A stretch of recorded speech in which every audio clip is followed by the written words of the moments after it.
तो रात में हिंदुस्तान की कार्रवाई ने पीओके से लेकर पूरे पाकिस्तान को हिलाकर रख दिया है। आधी रात जब बमों और मिसाइलों की बारिश हुई तो आतंकियों के साम्राज्य में खलबली मच गई। 20 से 25 मिनट में आतंकी आकाओं के अड्डे तबाह हो गए।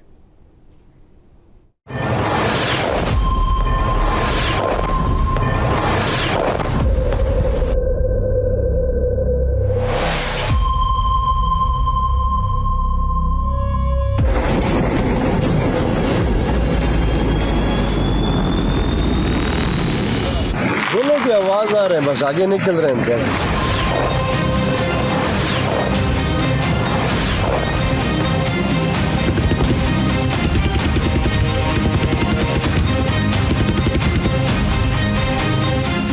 और सारे मदरसे खाली करवा लिए हैं लोगों ने, मदरसों के सारी शाखें खाली हो गई हैं।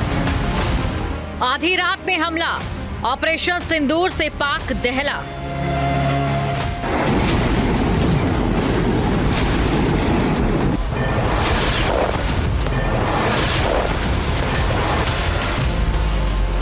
पहलगाम आतंकी हमले के करीब 15 दिन बाद हिंदुस्तान आधी रात में एयर स्ट्राइक के जरिए आतंक के आकाओं और उनके पनाहगार को उनकी औकात दिखा दी है।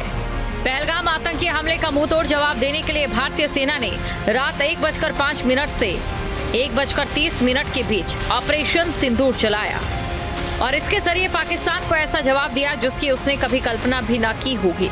इस हमले से पाकिस्तानी फौज की छाती पर चढ़े हुए पाकिस्तानी आतंकी पाकिस्तान की जमीन में ही दफन कर दिए गए। भारत ने ऑपरेशन सिंदूर के जरिए पाकिस्तान के अंदर भवालपुर मुरीद के सियालकोट में मौजूद टेरर कैंप को उड़ा दिया। इन हमलों के निशाने पर पीओके के अंदर दशकों से चल रहे आतंकी ठिकाने आए, जहां पर अब तबाही, बर्बादी और विनाश ही विनाश नजर आ रहा है। पाकिस्तान इन हमलों से करहा उठा है। सैटेलाइट इमेज के जरिए आपको आतंकियों के वो ठिकाने दिखाते हैं जो भारत के हमलों में पूरी तरह से नेस्तनाबूद हो चुके हैं। बरनाला कैंप भिंबर, ये एलओसी से 9 किलोमीटर दूर है। यहाँ पर हथियार हैंडलिंग, आईईडी व जंगल सर्वाइवल का प्रशिक्षण केंद्र था। अब्बास कैंप कोटली, यह एलओसी से 13 किलोमीटर दूर है। लश्कर तौयबा का फिदाइन यहाँ तैयार होता था। इसकी कैपेसिटी 15 टेररिस्ट को ट्रेन करने की थी। अब मैं पाकिस्तान के अंदर के टारगेट से अवगत कराना चाहूँगी। पहला, सर्जल कैंप सियालकोट, यह अंतर्राष्ट्रीय सीमा से 6 किलोमीटर की दूरी पर है, सांबा कठुआ के सामने।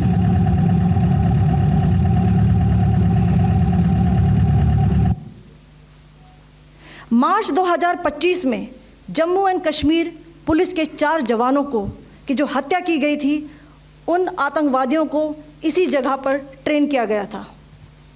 दूसरा, महमूना जाया कैंप सियालकोट, यह 18 से 12 किलोमीटर आईबी से दूर था। हिजबुल मुजाहिदीन का बहुत बड़ा कैंप था। ये कठुआ जम्मू क्षेत्र में आतंक फैलाने का नियंत्रण केंद्र था। पठानकोट एयरफोर्स बेस पर किया गया हमला भी इसी कैंप से प्लान और डायरेक्ट किया गया था। मरकज ताइबा मुरीद के,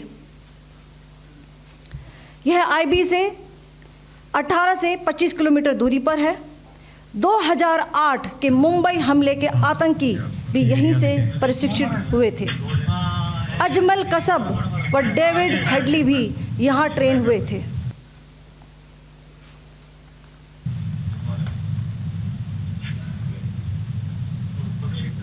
आगे दूसरा आया।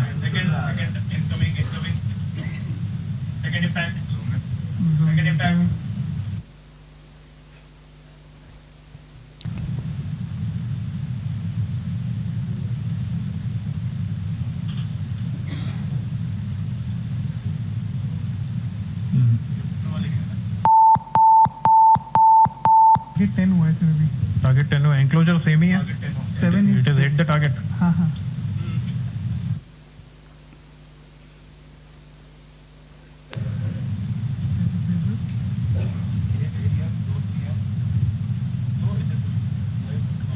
300 आ गया सर इम्पैक्ट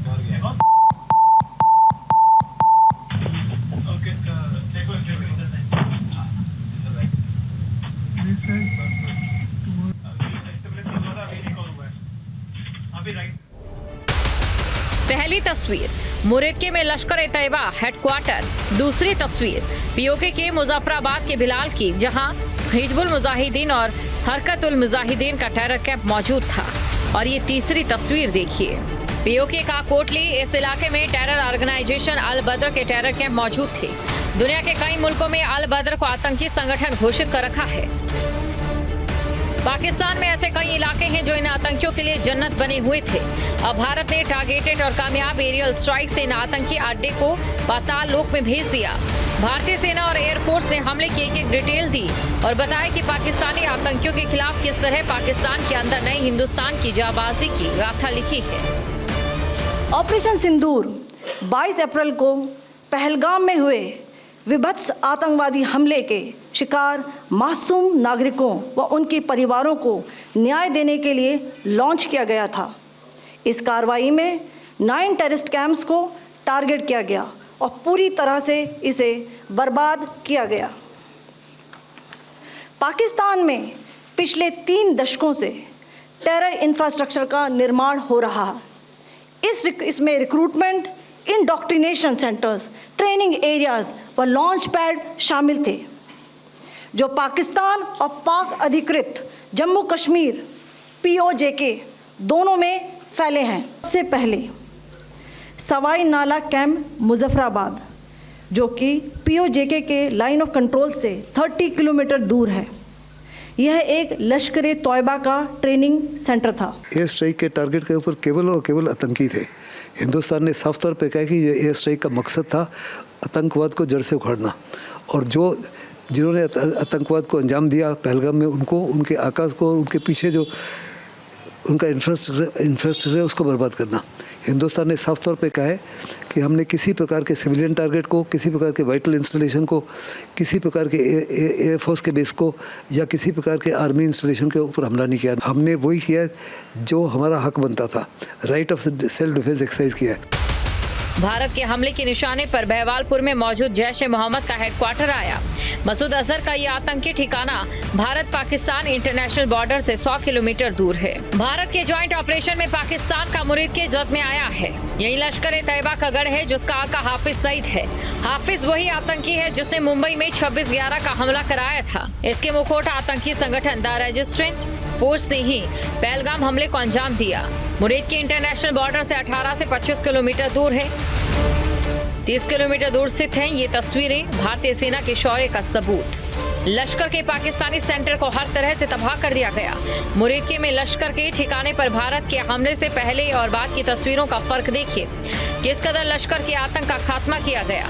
भारत के हमले में POK के गुलपुर का आतंकी कैंप भी ध्वस्त हो चुका है। ये इलाका LOC से 35 किलोमीटर दूर था।